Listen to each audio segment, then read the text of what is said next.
Hi gorgeous soul, welcome to your June astrology.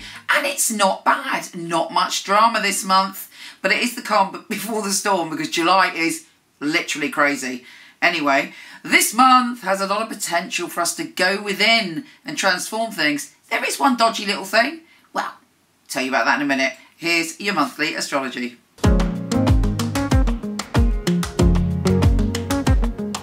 Aries, this month, I'm an Aries too, we have to be a little bit cautious because Mars, our ruler, goes into sensitive, sometimes manipulative Cancer, and Mars isn't easy there. Cancer's, you know, water sign, it kind of waters us down. It also can make us a bit bad-tempered or oversensitive ourselves.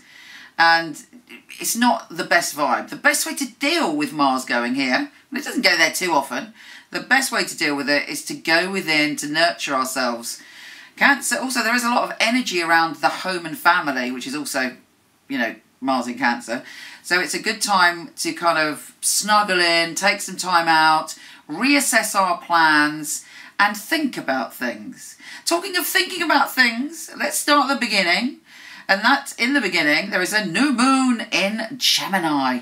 Now this new moon is all about a breakthrough when it comes to ideas. Ideas, publishing, thoughts, communication. There may be some radical information coming to you on that new moon, which is on the 3rd UK time.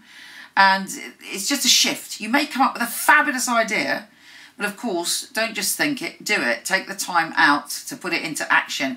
Even if you just write it down, even if you visualise in the future what you could do with that idea, you vision board it out, you do something to kind of make it a reality, then, you know, there's a lot of positivity around that.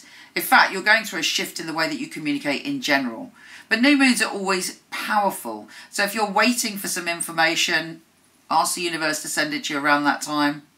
Think about the way, how you're communicating and how that's impacting any relationships. Anyway, a lot of ideas, and that theme goes throughout the whole of June. We then have Mercury, the planet of communication, going into your 4th house of home and family. And there's a lot of conversations that you want to have. You might be thinking about moving, redecorating, shifting things around. There may be a family issue and it suddenly takes over and you have to deal with it. Try and do it with compassion. Take the best of that Cancerian energy to be nourishing of yourself and other people, and that should help.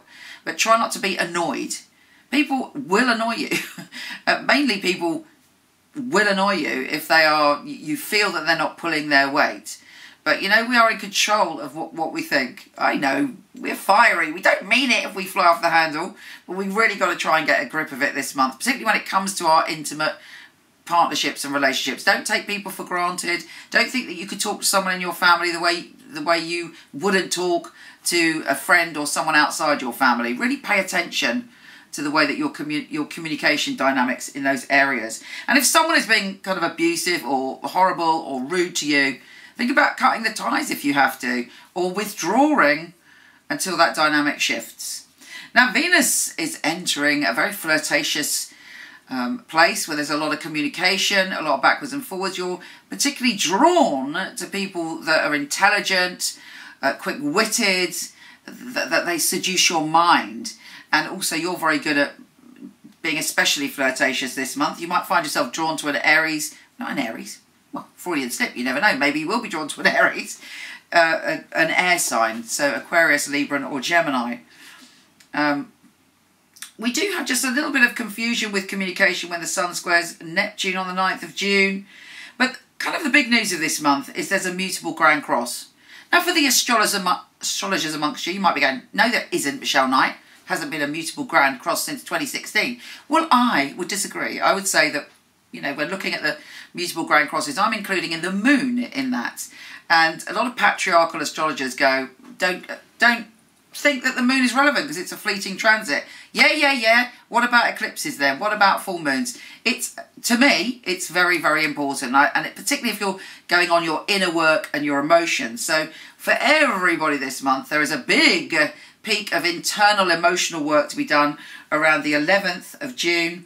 And for you, it's particularly about you trying to marry up, trying to bring together your practical side, your down-to-earth side, with your greater visions of travel and spirituality and romance. You're trying to find a balance between those things, and a lot of emotions may come to the surface. If you feel that you're not fulfilled in one of those areas, if you're holding yourself back with a belief system, like, I don't believe it's possible for me to have my dream or to have a healthy relationship, you know, a lot of those feelings might come up, but they're coming up for you to resolve them. Mars is trine Neptune. It's a lovely sort of cozy, sweet, sensual, also family time positivity, although I have to say there may be a secret revealed around the 14th. Mars is opposing Saturn. There may be conflict around work. You may feel torn between career and home. But once you know that, you have the tools to deal with it, to try and lay the boundaries and inform everybody of the boundaries so nobody can push you and pull you between the two. You're also very psychic about what's going on around your home and family on the 16th. There's a full moon on the 17th. And this full moon is bringing up feelings about you wanting to travel and explore. There's a real hunger in your wilding side to get out there and to do something. You're sick of the mundane. You're sick of the normal. You want to express your unique soul. You want to feast on authentic living and feast on authentic experiences. And well, you may even have an authentic, exciting, wild or adventurous time on the 17th. But if not, somewhere in your soul, you're plotting to do it. Mercury is opposing Pluto on the 19th. Be very careful around that date, UK time. Check it out for your country. That you don't get involved in a power struggle with a boss or somebody in a position of power, because it won't end well for anybody. And it's like you feel frustrated. It may even feel, you may even feel like you're put in a position of a child, or someone's being too parental, and it creates a struggle. Also, Mars is opposing Pluto even worse on the 20th. Well, not worse, because astrology is about not, you know, negativity. It's about using the tools to transform. So with Mars opposing Pluto, again, you have been warned. You know, don't let sort of sensitivities overcome your logic on that day. There's no point fighting for power. Go away and think about it. This is a month for us of thinking. The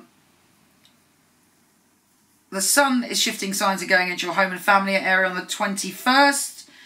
And you're opening up and feeling much happier when we come to the 27th, when Mercury enters Leo. And that's a time when you're much more confident about what you've got to say. You know what you want to say, and you're clear about what you want to say. Hopefully you've percolated all the ideas, because there are plenty of ideas coming to you through June, and you've pulled it together, and then you've got a plan of action rather than just fighting for fighting's sake. You know, if you do go within, wow, the possibilities are endless. So focus on what you need to focus on. Let's have a look and see what the tarot has to say. Let's see if I can do this. There we go, my trusty companion. Right, if you're not into tarot, switch off now. It's that easy. You don't need to complain below, because I've given you good astrology time. And if you are into tarot, let's have a little look. Of course, it's symbolic. Use your intuition to see if it connects with you. Aries in June. Aries, Aries, Aries, Aries. Aries, Aries, Aries, Aries.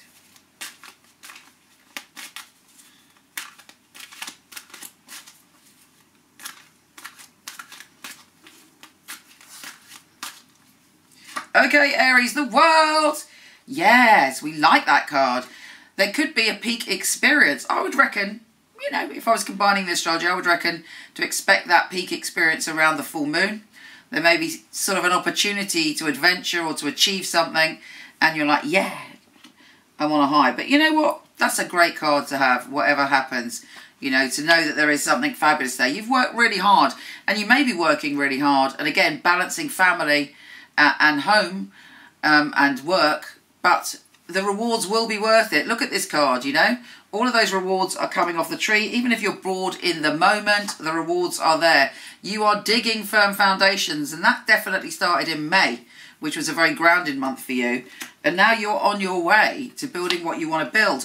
There may be a contract, a legal situation, a situation that involves justice around you in May. It could be a contract, it's not necessarily bad news. Yeah, it could even be a kind of wedding or a legal situation connected to someone that you love.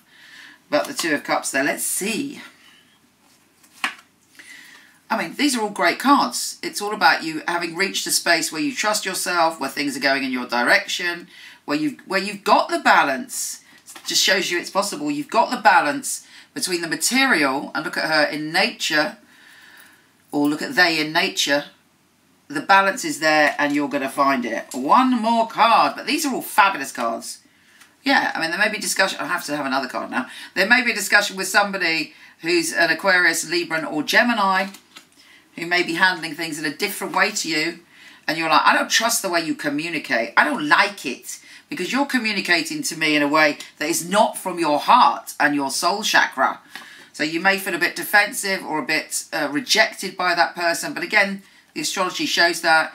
Don't sort of overreact. Go within and follow your own inner light. The Hermit, look at that light. That is your wisdom. That is your guru within. Don't react like you normally would. Withdraw, which is exactly what I said before. But then you'll come back into your Aries power. Wow, I could go on all day with that. But yeah, that's about it. I hope you enjoyed it. Do come and visit me on Instagram at Michele Knight. And join me there for lots of daily tarot and astrology. Also, michelleknight.com and horoscope.co.uk for your free compatibility charts. I mean, you literally put anyone's name in and find out, you know, the dynamic of your relationship. Take care, gorgeous soul, and I'll speak to you soon.